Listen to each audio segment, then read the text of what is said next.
इस video class में आपका बहुत बहुत स्वागत है। आज हमने कक्षा 10 का अध्याय 1 जो रियल नंबर्स है उसका एक टॉपिक लिया हुआ है, यूक्लिड डिवीजन लेमा, यूक्लिड विभाजन प्रमेयिका, जो आपको स्क्रीन में दिखाई दे रहा है। और आज हम इसी की पे बात करेंगे और इस पर आधारित प्रश्नों को भी हल करेंगे कि किस तरह के प्रश्न एग्ज़ाम में पूछे जाते हैं। और ये बहुत ही इम्पोर्टेंट है चैप्टर 1 का। तो चलिए हम लोग शुरू करते हैं कि ये यूक्लिड विभाजन प्रमेयिका या यूक्लिड डिवीजन लेमा क्या कहता है। हमने हिंदी और इंग्लिश दोनों भाषाओं का प्रयोग किया है जिससे दोनों मीडियम के बच्चों को समझने में आसानी हो।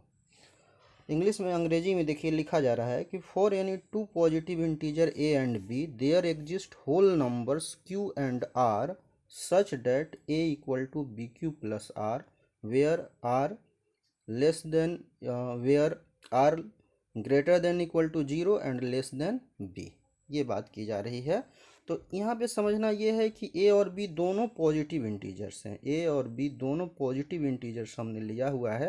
हालांकि ये जो विभाजन प्रमेयिका है ये सारे इंटीजर्स के लिए लागू होता है, लेकिन वो हमारे अभी स्टडीज से बियॉन्ड है, इसलिए उसकी चर्चा हम नहीं कर रहे हैं। लेकिन आपकी जानकारी के लिए ये बता दें कि ये सारे होल इंटीजर्स के लिए पूरा जो है ये लागू होता है। तो ए और बी दोनों पॉजिटिव इंटीजर्स हैं और उनके लिए हमको दो नंबर्स मिल रहे हैं, होल नंबर्स। होल नंबर्स मतलब कि इसमें से क्यू और आर में से कोई जीरो भी हो सकता है, ऐसा नहीं है कि जीरो नहीं हो सकता। तो ये क्यू और आर हमें मिलते हैं सच डेट कि a equal to B Q plus r है, और जहाँ आर जो है वो या तो 0 से बड़ा है या बराबर है और बी से छोटा है, ये शर्त डाला गया है। और ये एक्चुअली में कुछ और नहीं है, ये जैसे मान लीजिए ए और बी कोई नंबर है और ए बड़ा है बी से, तो आप बी से ए में भाई भाग दीजिएगा तो एक भाजक मिले, आपको भागफल मिलेगा और एक शेषफल मिलेगा।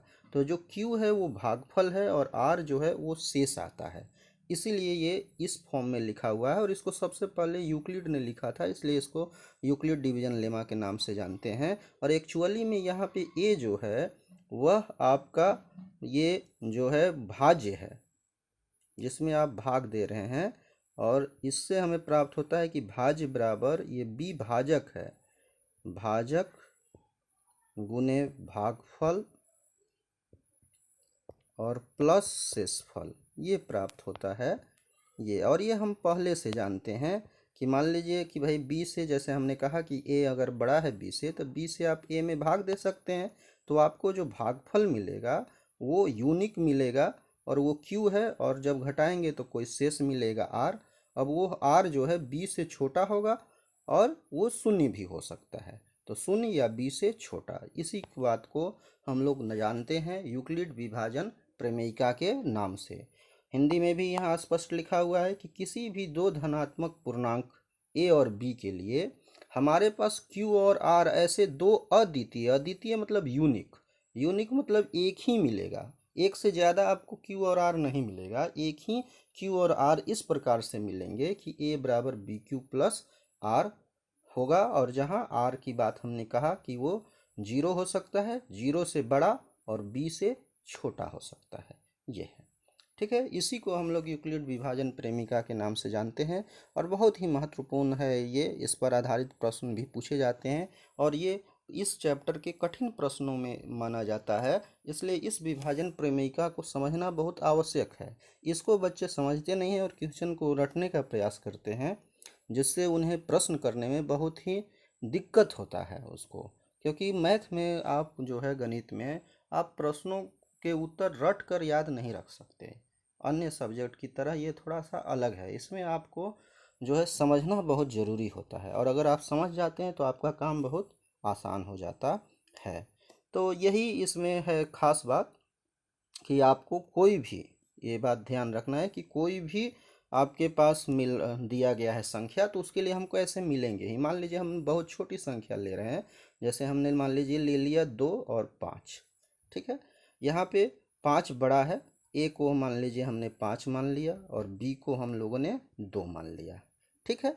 तो देखिए इस के लिए हमको Q और R मिलेगा, there exist Q and R, और सच डेट कि हम लोग लिख सकते हैं A बराबर BQ प्लस R, ऐसा हम लोग लिख सकते हैं। अब A देखिए क्या है, तो A तो 5 है, B क्या है 2 है, और Q प्लस R ये। अब R पर शर्त भी है देखिए हम लोगों का कि R जो होना चाहिए वह क्या होना चाहिए, ये सच डेट लिख रहे थे, सच डेट शॉर्ट में लिखा है ST, तो कि R जो होना चाहिए वो 0 से बड़ा होना चाहिए या 0 के बराबर, और B से छोटा, तो B से छोटा मतलब कि 2 से छोटा होना चाहिए R, और 0 के बराबर या 0 से बड़ा। तो यहाँ R का मान देखिए 2 से छोटा या तो 1 होगा और 0 होगा, तो दो ही मान हो सकता है, 0 और 1। ठीक है। अब देखिए यहाँ पे अगर हम 1 रखते हैं यहाँ पे, या 0 रखते हैं, तो 0 रखते हैं तो यहाँ पे देखिए आपको क्या आना चाहिए, 5 लाने के लिए यहाँ 4 आना चाहिए, तो इस 2 को भाई 2 से गुना करना होगा, तो ये 2 गुने 2 और प्लस 1 ये आएगा। समझ रहे हैं, तो यहाँ पे ये यूनिक ही मिल रहा है हमको, Q का मान 2 मिल रहा है और R का मान 1 मिल रहा है। अगर R के मान की जगह पे 0 रखेंगे तो भाई 2Q को क्या होना पड़ेगा, वो 5 होना पड़ेगा। तो ऐसी कोई भी आपके पास जो है वो पूर्णांक नहीं है जिसको आप 2 से गुना करें तो 5 मिल जाए, ठीक है ना। तो इसलिए इसको 0 नहीं 1 होना पड़ेगा, और इसलिए Q को 2 होना पड़ेगा, और ये आ रहा है। और इसको बहुत आसान शब्दों में अगर हम देखें तो भाई ये देखिए 2 था, इससे आप 5 में भाग दे दीजिए, तो 2 दूना 4, घटा दीजिए तो 1 आएगा। और इसको इस प्रकार से हम लिख सकते हैं कि ये देखिए भाज्य है मेरा, तो वो चीज़ अप्लाई करिए कि भाज्य बराबर भाजक गुने भागफल प्लस शेषफल, ये जो बात हम लोगों ने लिखा था। तो यहाँ पे ये 5 बराबर हम लोग लिख सकते हैं 2 गुने 2 और प्लस 1, आसानी से लिख सकते हैं इसके द्वारा। इसी बातों को इस रूप में एक्सप्रेस कर दिया गया है, और इसी को हम लोग जानते हैं यूक्लिड डिवीजन लेमा के नाम से, कोई नई बात नहीं है। तो इसको आपको दिमाग में बैठा लेना है एकदम, कि कोई भी दो नंबर्स, एक बार फिर स्टेटमेंट देख लीजिए, ए और बी के लिए हमारे पास unique, there exist unique, unique मतलब अद्वितीय, यहाँ एग्जिस्ट करते हैं, यहाँ पे देयर एग्जिस्ट, यहाँ पे यूनिक छूट गया है, इसमें थोड़ा सा ध्यान रखेंगे, यहाँ पे आएगा unique whole numbers, UNIQUE, unique whole numbers, और उसी को हम लोग अद्वितीय पूर्ण संख्या कह रहे हैं। Q और R मिलेंगे जिस इस प्रकार से कि A बराबर BQ प्लस R होगा। तो हम समझते हैं ये आपको बिल्कुल क्लियर हो गया होगा। अब हम चलते हैं इस पे आधारित एक प्रश्न को करते हैं और इसको और क्लियर करते हैं। इस तरह के बहुत सारे प्रश्न जो एग्ज़ाम में आपको पूछे जाते हैं वो आप कर सकते हैं। तो हमने एक प्रश्न यहाँ लिखा हुआ है हिंदी अंग्रेजी दोनों में कि so that every positive even integer is of the form 2Q and that every positive odd integer is of the form 2Q plus 1। ठीक है, किसी भी इंटीजर Q के लिए हमको दिखाना है, अर्थात प्रत्येक धनात्मक समपूर्णांक 2Q रूप का और प्रत्येक धनात्मक विषम पूर्णांक 2Q प्लस 1 रूप का होता है, ऐसा हम लोगों को दिखाना है। तो चलिए हम लोग देखते हैं कि क्या हो रहा है। तो यहाँ पर जो है हम लोग मान लेते हैं कि a जो है कोई पॉजिटिव इंटीजर है, a कोई पॉजिटिव इंटीजर है, और जो वो b है उसका मान हम लोग 2 ले रहे हैं। ठीक है, तो हम लोग लिख सकते हैं कि a बराबर BQ प्लस R, तो a बराबर BQ, b की जगह पे 2 है तो 2Q प्लस R लिख सकते हैं, और जहाँ R होगा वो 0 ग्रेटर देन इक्वल टू क्या R और लेस देन B, और B की जगह पे क्या है भाई, तो 2 है, तो इसलिए हमारे पास यहाँ आ जाएगा 2।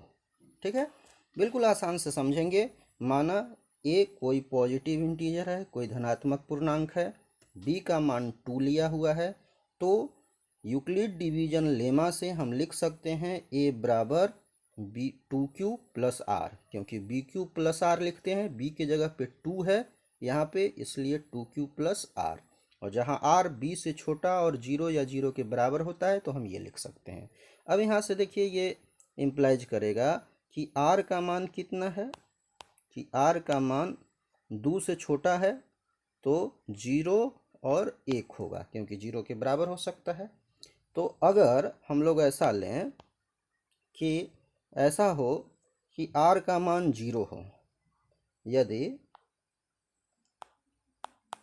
r बराबर 0 तब a बराबर हमें क्या मिलेगा, 2q। और यदि r बराबर 1 हो तो हमें क्या मिलेगा, a बराबर 2q प्लस 1। ठीक है। अब यहाँ ध्यान देने वाली बात है कि जो 2q है वो 2 से विभाज्य है, इसलिए 2q ये क्या है, सम है। और 2q प्लस 1 2 से विभाज्य नहीं है, तो इसलिए ये क्या है, विषम है। क्योंकि सम और विषम जो इवन है और ऑड का यही डिफिनीशन ही है कि अगर वो 2 से डिविजिबल है तो इवन है, और 2 से डिविजिबल नहीं है तो ऑड है। और ऐसे भी 2q जब इवन है तो कोई भी पॉजिटिव इंटीजर या तो इवन होगा या तो ऑड। तो अगर 2q प्लस 1 इवन नहीं है तो उसको ऑड होना पड़ेगा। तो ये देखिए केवल 4 लाइन में हमने काम किया हुआ है। और इसको गणित में देखिए एक बात का आपको हमेशा ध्यान रखना है कि जैसे समझे वैसे ही अपनी बातों को लिखना है। और इसमें कहीं कोई ऐसी नहीं है, कोई भी किसी प्रकार का दिक्कत नहीं आपको आना चाहिए कि हम कैसे लिखें।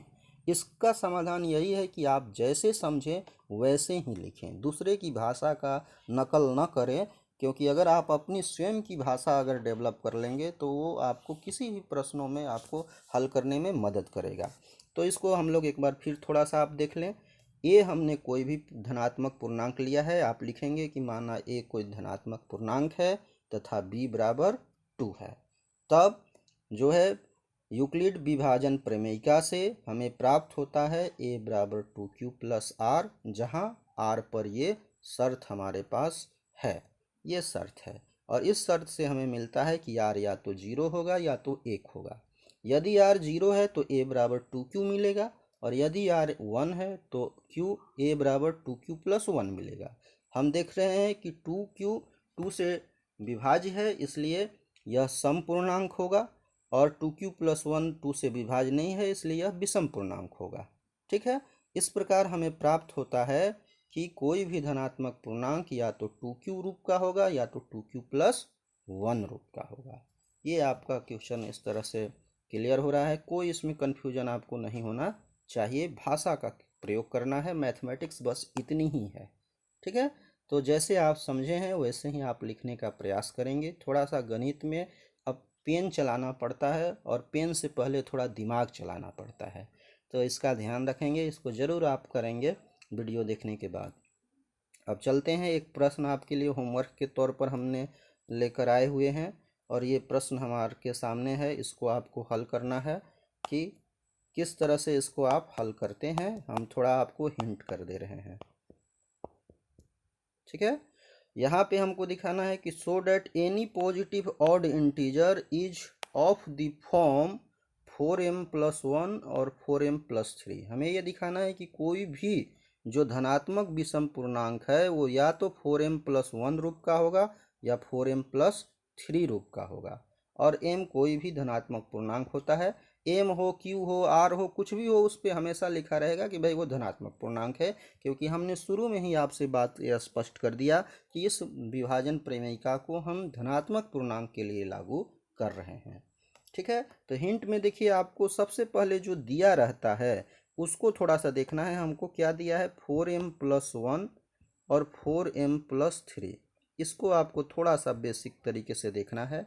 इन दोनों में देखिए तो 4 कॉमन है, और अगर इसको आप a q plus b Q plus r से अगर इसको आप तुलना करें बी क्यू प्लस आर से, तो आपको मिलेगा कि बी के जगह पे क्या है, 4 है। तो यहीं से आपको हिंट लेना है और अपना कार्य यहीं से शुरू करना है, और बिल्कुल आपका काम जो है सो एकदम सेकेंडों में होगा, क्योंकि दिमाग जब चल जाएगा तो कलम अपने आप चलने लगेगा। तो देखते हैं हम लोग ये आ रहा है किस प्रकार से। देखिएगा हमारा अब यहाँ पे ए जो है वो आप कोई भी आप पूर्णांक ले लीजिए। एक जो है हमने कोई भी धनात्मक पूर्णांक लेना है, ये ध्यान रखना है। एक कोई भी धनात्मक पूर्णांक आप ले लीजिए, ठीक है, क्लियर। और b को अब आप 4 लेंगे। क्यों लेंगे हमने आपको स्पष्ट कर दिया, क्योंकि 4q प्लस r टाइप का हमको बनाना होगा उसको, इसलिए 4 यहाँ पर दोनों में आ रहा है, इसलिए b को हम 4 लेंगे। ये बिल्कुल क्लियर आपको रखना है भाई। अब a कोई भी धनात्मक पूर्णांक हो गया, b 4 हो गया, तो यूक्लिड जो है विभाजन प्रमेयिका से हमको मिलेगा कि a equal to B Q, तो बी क्यू ये आ गया और प्लस आर, तो b के जगह पे तो भाई 4 है ना, तो 4 हम लिख देते हैं, तो 4q प्लस आर। और आर पे क्या शर्त होगा कि वो 0 के से बड़ा या बराबर होगा और b से छोटा होगा।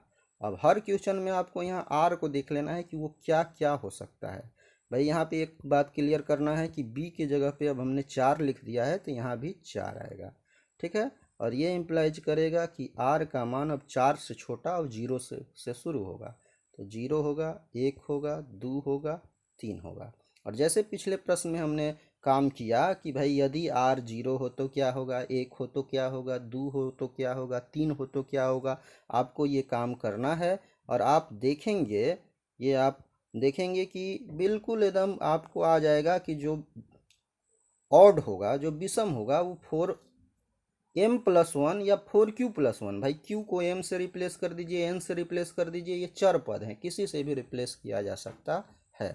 तो ये r अगर 0 है तो आपको मिलेगा a बराबर 4q, और ये 2 से विभाज्य है, इसलिए भाई ये सम है, विषम होगा नहीं। लेकिन अगर 1 लीजिएगा तो 4q+1 मिलेगा। ये अगर r 1 है तो ये मिलेगा 4q+1, और इसको आप बना सकते हैं 2 इंटू 2q+1, और इस 2q को आप मान लीजिए भाई m, जो m दिया है, ये 2m, और 4m था ना भाई, तो यहाँ पे अब 4m के लिए अब इसको तोड़ने की ज़रूरत नहीं है, क्योंकि ये तो मिल गया। q को केवल रिप्लेस कर दीजिए, तो ये हमें मिल जाएगा।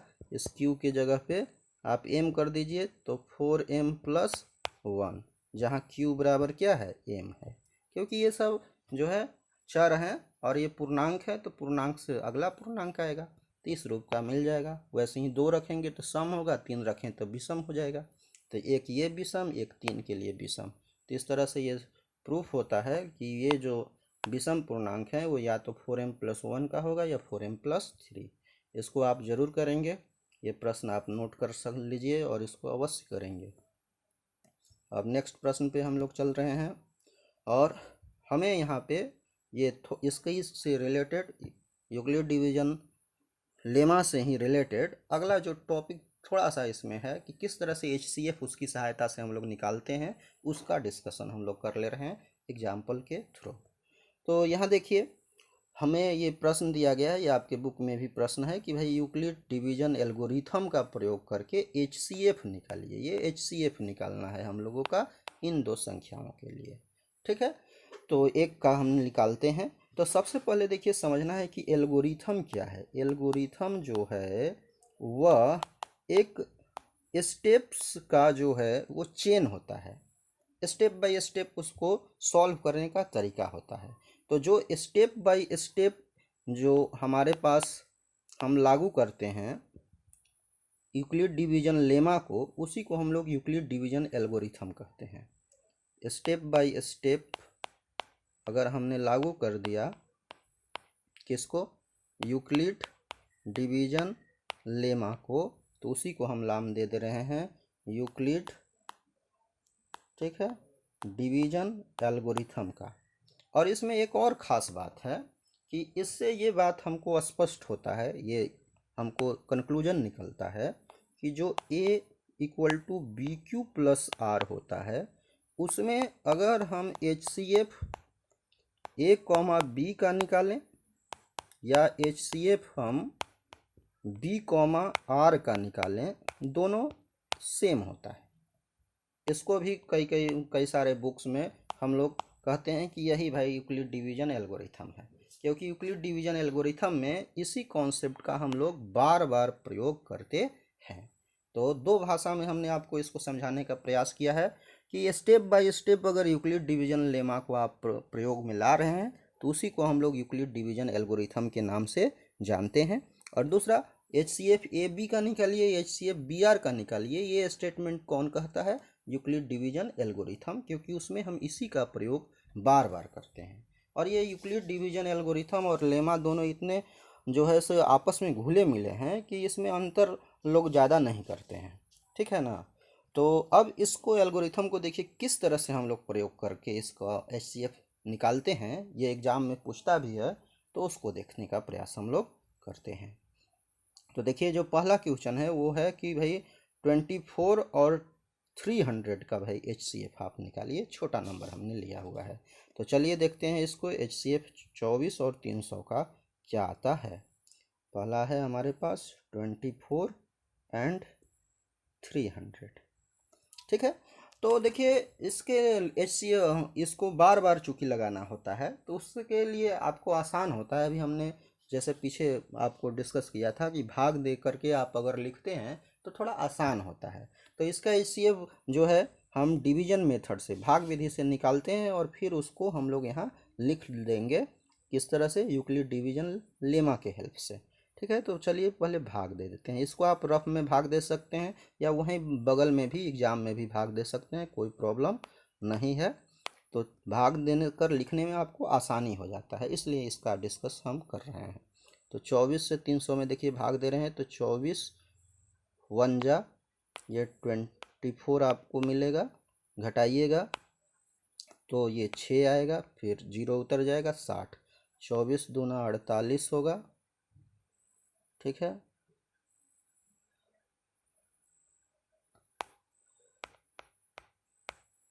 ठीक है, ये घटा दीजिएगा तो ये आ गया 12।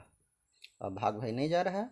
अब देखिए जो ये आता है इससे जो यहाँ पे आपका है डिवाइजर उसमें भाग करते हैं, इसकी खास बात यही है। तो अब 12 से हम लोग 24 को भाग देंगे, 12 दूना 24, घट गया 0 आ गया। और जब शेष 0 आ गया तो जो डिवाइजर है, जो भाजक है, उसी को हम लोग HCF कहते हैं। भाग विधि में यही कहा जाता है। तो इसका HCF क्या होगा? 12 होगा। अब इसी को देखिए डिवीजन एल्गोरिथम के रूप में किस तरह से टर्म बाय टर्म लिखा जाता है। तो देखिए हम यहाँ पे आप लिखेंगे कि भाई यूक्लिड डिवीजन एल्गोरिथम से या यूक्लिड डिवीजन लेमा से हमें 300 बराबर मिलेगा क्या? ये 24 गुने 12, ठीक है, और प्लस 12, तो ये 24 गुने 12 प्लस 12, ठीक है। अब देखिए याद करिए हम लोगों ने हमने आपको बताया था कि HCF A कॉमा B का निकालिए या B कॉमा R का निकालिए, वो बराबर होता है B कॉमा R का, इसी का यूज किया जाता है। तो अब B के जगह पे देखिए क्या है, BQ, B के जगह पे ये है और R के जगह पे ये है, तो इसका HCF निकलेगा। और इसका HCF के लिए देखिए भाग दिया गया है, तो अब फिर हम लेंगे 24 जो यहाँ पे है उसी को, क्योंकि उसी में हमने यहाँ भी देखिए भाग दिया हुआ है, तो अब हम लेंगे 24। तो 24 इक्वल टू, अब हम क्या लिख रहे हैं, 12 गुने 2, तो 12 गुने 2 और प्लस रिमाइंडर क्या है 0, रिमाइंडर आ गया 0, ठीक है। और जिस स्टेज पर रिमाइंडर 0 हो जाता है उस स्टेज पर जो भाजक है वही HCF होता है, इसलिए HCF बराबर आप लिखेंगे divisor at the stage at which remainder makes 0, remainder जो 0 प्राप्त होता है उस स्टेज पे जो डिवाइजर है वो होता है, यानी डिवाइजर, और डिवाइजर यहाँ पे क्या है, तो डिवाइजर है 12, ये आप देख रहे हैं, और यहाँ भी देख रहे हैं BQ था आपके पास, तो B ही डिवाइजर हो है, तो वो है 12, इसलिए HCF इसका क्या मिलेगा 12। और ये बात अगर आप लिख दे रहे हैं ये लाइन और ऊपर लिख दे रहे हैं आप कि यूक्लिड डिवीजन लेमा से, तो ये आपका काम हो जा रहा है। और ये प्रश्न आपको 2-3 नंबर्स में एग्जाम में पूछे जाते हैं। तो ये प्रश्न आपका हो गया है। अब देखिए दूसरा प्रश्न इसी में आपके पास था, इसको आप करेंगे ज़रूर। ये 960 है, 1575 है, तो 960 और 1575 थोड़ा बड़ा नंबर है। आप इसको करने के लिए भी 960 1575 है, तो इसको करने के लिए आप वैसे ही भाग करके अगर करते हैं तो बड़ा ही काम आसान होगा। दूसरा है 960 एंड 1575। आराम से आप 960 से भाग कर लीजिए 1575 को, थोड़ा सा बड़ा संख्या है, और भाग करते जाएंगे, अंत में 0 मिलेगा।